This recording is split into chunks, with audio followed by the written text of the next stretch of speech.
DMDongo here with another review from the DM's Guild. This time I'm looking at two offerings at the same time because they're very related and they're by the same author. So I'm looking at Notice Board, 50 quest seeds for towns and cities, and I'm looking at Saltmarsh's Notice Board, 30 quest seeds for nautical campaigns. So the first one is on sale for $5.95 and the other one is on sale for $4.99. How many notice boards does any one town need?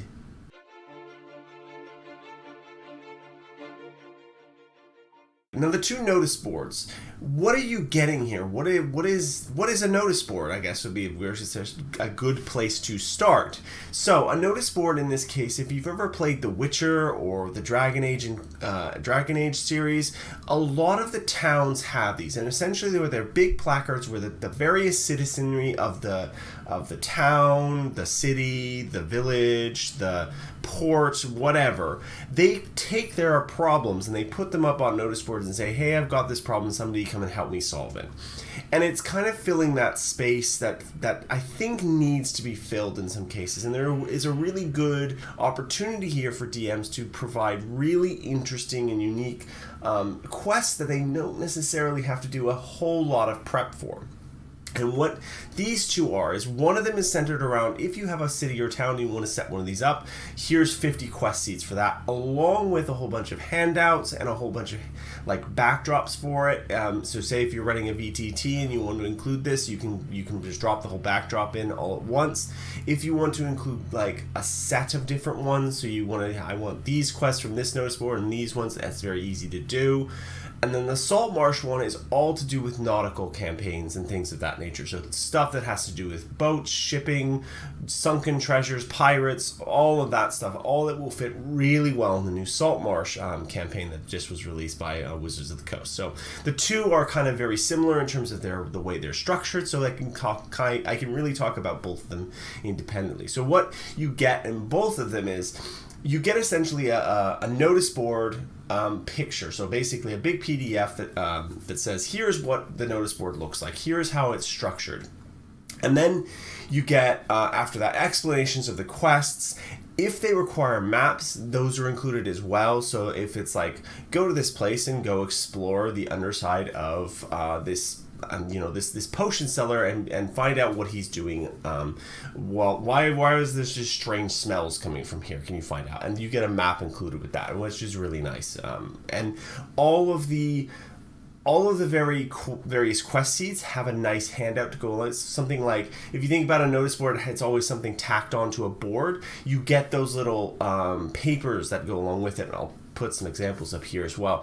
And along with that, you also get the board itself so that you can kind of like display these. Now, if you're playing a live game, I can imagine printing these out and potentially building a real life notice board and just kind of placing it in the room and saying, yeah, you come into a tavern and there's this board at the back and it has all that stuff on it, and then you just kind of leave it there. And your players might or might not decide to have a look at it, but that way it makes your world feel just like a bit more alive. Now, some of my favorite hooks and quests from this there's a couple of different ones. There's Need Money, Warning, Harvey Lem the Terrorist, Calvin's Burial, and Treant Trouble. And I like them for different reasons. Warning is particularly brutal, and make sure your party is not the squeamish type before they run this one. And that's like one of the things that I want to like call out here is before every single section, set of handouts, as it were, and set of quest ideas, you get a nice premise to say these are for levels 1 to blah, or 4 to 7, or whatever they are, and here is the kind of types of adventures. Here's some hilarious ones. Here's some more serious ones. Here are some tongue-in-cheek ones. They're very different kinds of things, and the boards themselves are each lovingly crafted with different styles for writing the note and notices, which is a great idea. Like, basically, it's not all like that old world style, like oldie-timey paper kind of style. There's some of those, but that kind of makes sense. And there are other ones that are like royal missives, and there are like kids' drawings. It's like the boards have been really well put together to kind of give them a really good grounding in a world. And it's a great collection of handouts that you can mix and match as well, like I said before. These are a very great collection in general, and the quests range from serious to hilarious, so I don't doubt everyone will find some things to include in their game. On to things I loved about this, and I'm kind of changing up my style as well, so kind of bear with me while I try to figure things out. But things I loved. There is so much stuff to give out to players, and I'm a sucker for a good handout. It's something I can hand to a player and hold in my hand makes such a difference in immersion that I really recommend this to any DM out there who's trying to bring a greater level of immersion to their game. If you want to try this kind of stuff, give players things, missives, letters, potions, if you've got the time and the inclination to do a bit of actual crafting, those kinds of things help, and this does a really great job of that because there's so much here to kind of go, well, I can build it. I've got a printer and I've got some time and I've got a board that I'm not using, like a cork board somewhere, and I can hang these things up and put them up on the wall. A bit of time, an oven, and some tea. You can do some really, really good stuff in this area. Speaking of handouts in this regard, they are gorgeous. Each one is unique and interesting in its own way, and they go from child drawings to written letters to coded words, and they all fit their frames like really, really perfectly. Like, and this goes for both the Saltmarsh stuff and the notice board. I'm kind of talking about broadly about both of them in this case. Also, sorting out the sections by both level and type, like tone, I guess is the better way of putting it, is a really great idea, and it gives a DM a good understanding of the types of adventures one can expect. And I really love all of these adventures. Like, I don't think I picked out a couple of favorites, but I don't think I could say there was anyone I particularly didn't like or couldn't see myself running. And the fact that I can mix and match and decide, well, I want to have a couple of hilarious ones and I want to have a couple of serious ones, and I can build up my own notice boards from the collection you get. And the fact that they're all in separate files, all like really nicely laid out. It's a big file because there's a lot of them. In both cases. So you're talking about 50 of these handouts, and then the board themselves, and then the maps themselves. So you're getting a whole lot of stuff here. So it's really, really good value for money. Now, what didn't I like about this? I really can't think of anything. And that's like a really weird thing for me, because usually I can give some constructive criticism around this area, but I think for the kind of product it is, this is hit every note really perfectly, which is a really difficult thing to do. When you're talking about 50 quest seeds, you'd expect to get some duds in that, and I don't think you do. I think there's so much difference and interest and uniqueness in every single quest seed. The thing is that they're not fully. A lot of them are kind of leave things hanging, so that might be a criticism.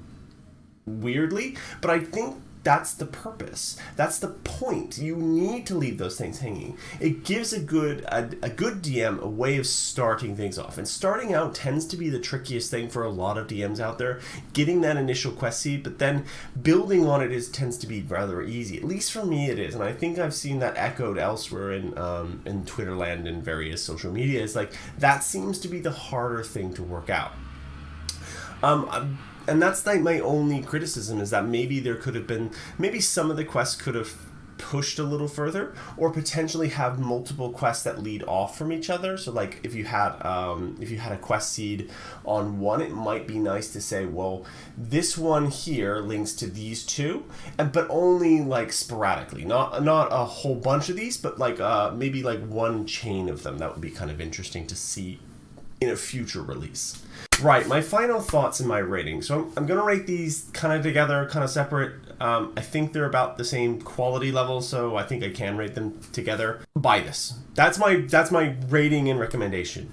Buy this if you've got a town campaign. Buy this if you've got a nautical campaign. Buy this if you've got anywhere you could feasibly put a notice board, because of the stuff that it gives you for free. Part of the big thing about this for me is that it gives you a lot of world building for free. It gives you a lot of interesting things that are happening in your town or city or dock or port or wherever for free. These things are occurring, and you should be cycling the quests out periodically. So say if your adventure takes place in a city most of the time, it's kind of nice to go, well, I've got these ideas, and then I'll put them up on the board, and then the next time your players come in and they say, well, it's been a month, okay, these ones have gone, these ones are now here. And the 3 that are gone have been resolved in one way or another. Maybe the quest giver gave up. Maybe something happened to the quest giver themselves. Maybe somebody else solved it. And now you have a rival adventuring group in the city. You have a lot of different avenues for that side of things, and that's the big thing for me here. Is that all that world building for free is a really great tool to use. And even if your players only pick up a couple of them, they'll see the other ones and go, well, what was that about? And it will spark that kind of that mystery grabbing part of the brain, the one that says, I'm curious, the curiosity portion of the brain, that I'm curious about this thing that happened. And they can go visit people who have maybe they've quested they didn't pick up and ask about it. It's like, hey, who sorted this out for you? And you could have a whole chain of events around finding out this rival adventuring party, or potentially finding out maybe the vampires that were underneath the city who were asking for donations of blood stopped asking for donations and started doing something worse. It's those kinds of things and interesting ideas that I really love. And I have to rate both of them a 5 out of 5 because they are brilliant collections, especially even just for the arts and the care and time that's gone into it.